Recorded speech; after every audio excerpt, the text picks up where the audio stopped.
नमस्कार दोस्तों, मैं अंगारा लाल। उत्तर प्रदेश के जनपद वाराणसी यानी बाबा विश्वनाथ की नगरी वाराणसी में मैं हूं और यहाँ पे एक बहुत बड़ा धार्मिक कार्यक्रम होने वाला है। बहुत लोग धर्म का नाम सुनते ही वीडियो को छोड़कर चले जाते हैं और बहुत तमाम तरह के हमारे चैनल पर कई वीडियो पे कमेंट भी आया है कि पत्रकार महोदय अब यही रह गया है। तो उनके लिए यह वीडियो है। अगर उनके अंदर थोड़ी सी भी संस्कार हो या थोड़ा भी ये समझ में आए कि मैं अपने आप को बदल दूं, तो वो वीडियो को जरूर देखें और इस कार्यक्रम में हिस्सा लेने की कोशिश करें। आइए हम जानने का प्रयास करते हैं कि कौन सा कार्यक्रम कहां कैसे हो रहा है। उससे पहले हम परिचय जानेंगे। सर, स्वागत है आपका। परिचय? यादव लाल जी, चंद्रवंशी। अच्छा, आपका सर परिचय? डॉक्टर भारत भूषण यादव। यहाँ पे कार्यक्रम होने वाला है, क्या है? समिति के माध्यम से या फिर खुद आप लोग करा रहे हैं या फिर कैसे? नहीं, समिति के माध्यम से। क्या है कार्यक्रम? ये मद भागवत कथा है। 20 सितंबर से प्रारंभ होगा। शोभा कलश यात्रा निकलेगा।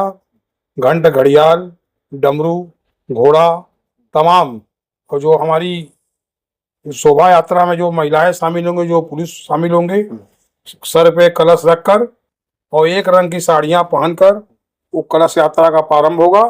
वो प्रारंभ मछोदरी होते हुए, दूध कटरा होते हुए, जतनबर होते हुए इस श्री काशी व्यायामशाला में जाके समापन होगा। वहां से 20 सितंबर को 3 बजे से लेकर 7 बजे तक श्रीमद् भागवत कथा का प्रारंभ होगा। अच्छा, इस कलश यात्रा में लगभग कितनी संख्या होने की संभावना? लगभग 500। लगभग 500 जी। ये समिति किस समिति के माध्यम से हो रहा है, कैसे? ये चंद्रवंशी गोप सेवा समिति सन 1932 की संस्था है। बखत पर सांस्कृतिक आयोजन हर वक्त हमारे यहाँ होता रहता है। और ये काशी नगरी, काशी विश्वनाथ की नगरी, ये सांस्कृतिक नगरी है। यहाँ पर हमेशा कुछ न कुछ होता है। चंद्रवंशी गोप सेवा समिति कुछ न कुछ सांस्कृतिक आयोजन बीच बीच में कराती रहती है। अच्छा, इस समिति के बारे में थोड़ा सा और कुछ मैं सुना हूँ, जो कि अभी बातचीत चल रही थी कि यह सावन के महीने में भी कुछ अलग करते हैं। सन 1932 से हम लोग सावन को प्रथम सोमवार को हम लोग गौरी केदारेश्वर से हम लोग जल भरते हैं। गौरी केदारेश्वर में जल भरने के बाद गौरी केदारेश्वर में जल चढ़ाते हैं और पुनः जल भरते हैं। वहां से जल लेकर हम लोग आते हैं आपको तिलभांडेश्वर महादेव। तिलभांडेश्वर का इतिहास ऐसा है, तिले तिल बढ़ते हैं, तिले तिल घटते हैं, उनका इतिहास है। और वहां से हम लोग आते हैं बड़ी माता शीतला, दशाश्वमेध घाट। वहां पर हम लोग जल भरते हैं, बड़ी माता शीतला को चढ़ाते हैं। उन्हीं के मान मंदिर के बगल में आलेश्वर महादेव, वहां हम लोग जल भरते हैं, जल चढ़ाते हैं, फिर जल भरते हैं।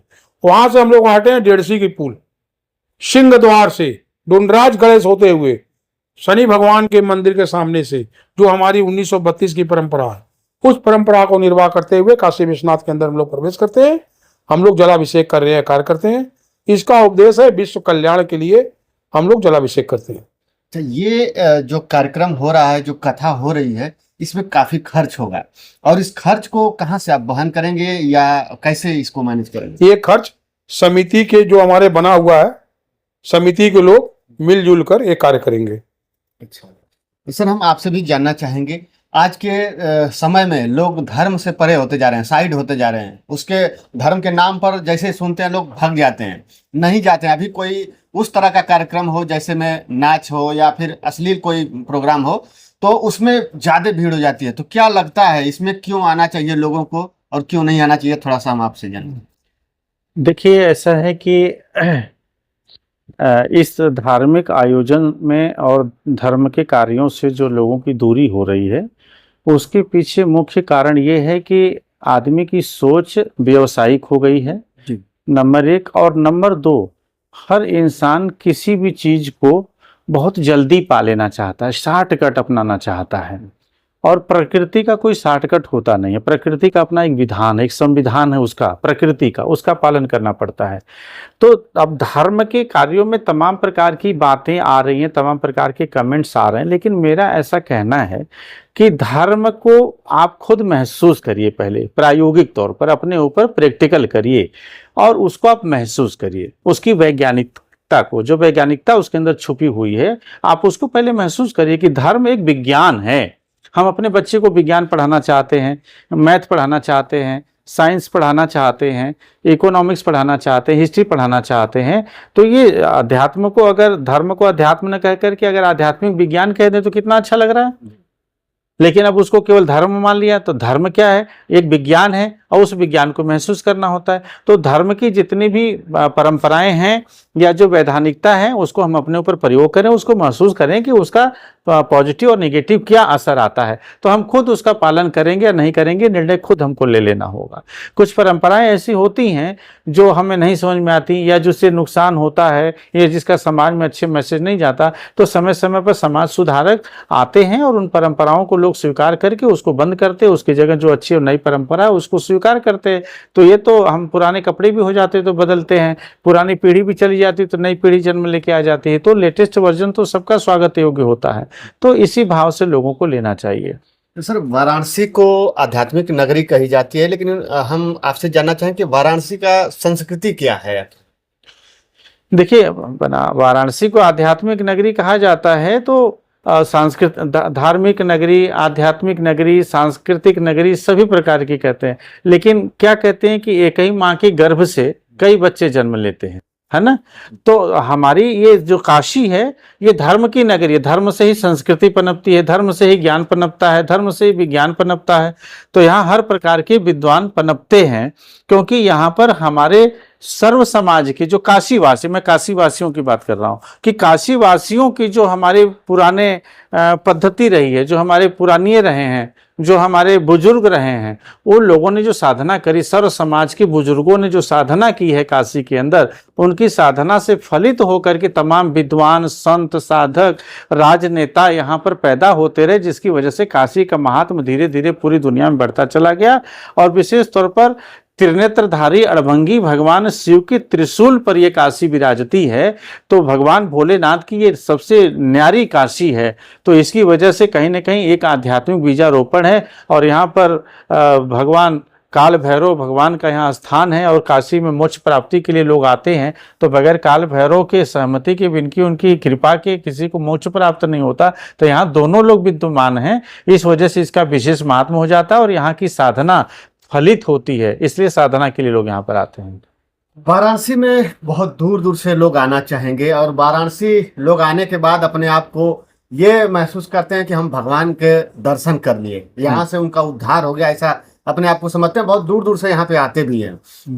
तो वो अब तो नजदीक के तो जो आएंगे, लेकिन जो दूर से आना चाहेंगे वो कैसे, और उनके लिए क्या कुछ व्यवस्था है? हमारे चैनल के माध्यम से बहुत दूर दूर से लोग भी सुनेंगे, वो भी सोचेंगे कि हम बाबा विश्वनाथ की नगरी वाराणसी में आके भ्रमण भी कर लें, और आपके आयोजन जो हो रहा है कथा, वहां से भी हम कथा सुन के कुछ अपने जीवन को परिपूर्ण कर लें। क्या कहेंगे? निश्चित रूप से समिति ने सभी चीजों का इंतजाम किया हुआ है। जो लोग कथा सुनना चाहते हैं, कथा सुनने का पूरा इंतजाम किया हुआ है।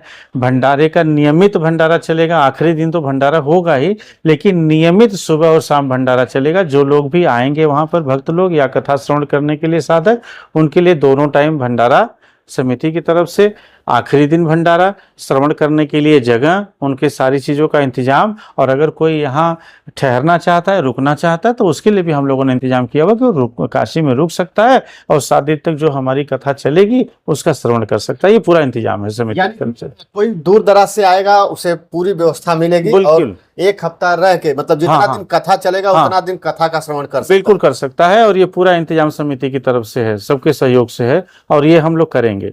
चलिए, लास्ट सवाल। अब बहुत लोग ये सोच रहे होंगे कि आखिर में कथा वाचने वाला कौन है, तो थोड़ा सा उनके बारे में परिचय जानना चाहेंगे।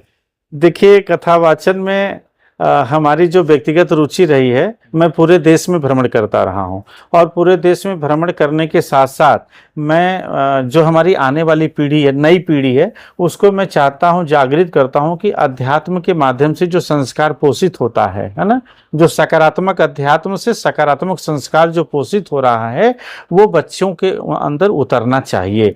तो उसके लिए भ्रमण करते करते पूरे देश में ऐसे युवाओं से मिलना, उनको प्रेरित करना, उनको मार्गदर्शन देना, और जो बच्चे इस क्षेत्र में आना चाहते हैं उन्हें अवसर प्रदान करना, उन्हें प्रशिक्षण प्रदान कराना, ये सब योजना से काम करता रहा हूँ। उसी क्रम में जो है बैतूल डिस्ट्रिक्ट पड़ता है, मध्य प्रदेश का बड़ा जिला है, वहीं की जो हमारी व्यासपीठ देवी आ रही हैं, ये पूज्या जया देवी जी, तो मैंने देखा कि बहुत कम उम्र से इन्होंने कथा वाचन शुरू कर दिया, बहुत कम उम्र, 15-16 साल से। और आज इस समय इनकी मात्र उम्र 22 वर्ष है। 22 वर्ष की उम्र में आपकी 7 कथाओं में दक्षता, मतलब बड़े बड़े संत हमारे कथावाचक हैं जो एक ही कथा कहते हैं, या तो भागवत कथा या तो राम कथा, शिव कथा, जो जिसकी जैसी दक्षता वो करते हैं। लेकिन एक ही कोई व्यासपीठ से 7 कथाएं करने की दक्षता रखता हो तो ऐसा बहुत कम देखने को मिलता है। तो अब मैंने देखा कि आपके अंदर श्रीमद् भागवत कथा, संगीत में राम कथा, शिव कथा, गौ कथा, माता पिता कथा, देवी भागवत कथा, और एक मध्य प्रदेश में चलती है परचरी कथा।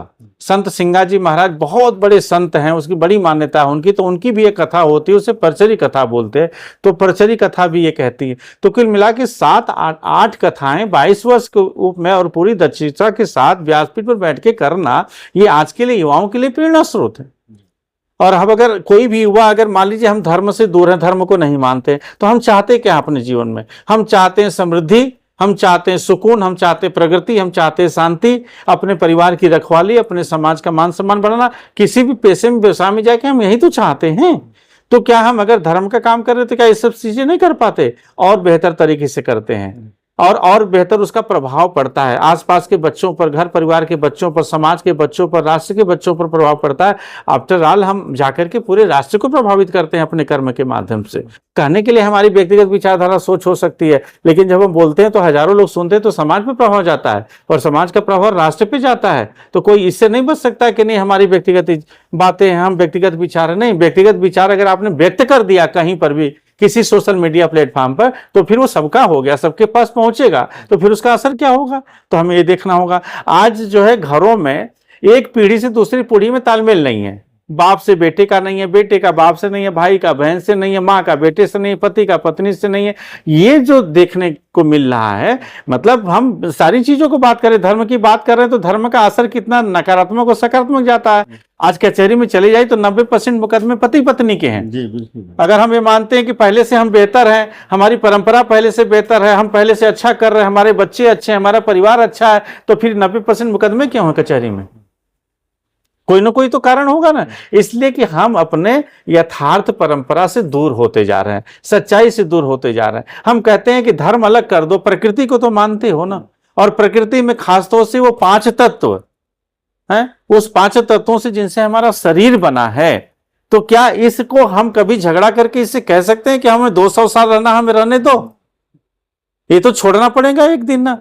तो जहां पे इंसान हार जाता है तो वहां पे कोई विचार व्यक्त नहीं करता। कोई दुनिया में एक आदमी गारंटी के साथ ये नहीं कह सकता कि मौत पर मैंने विजय प्राप्त कर ली है, मैं ऐसा बलशाली आदमी हूं, मैंने इतना पढ़ लिया है, मैं इतना ज्ञानी हूं, इतना बलशाली हूं कि मैं मरूंगा नहीं, मुझे दुनिया की कोई ताकत मार नहीं सकती।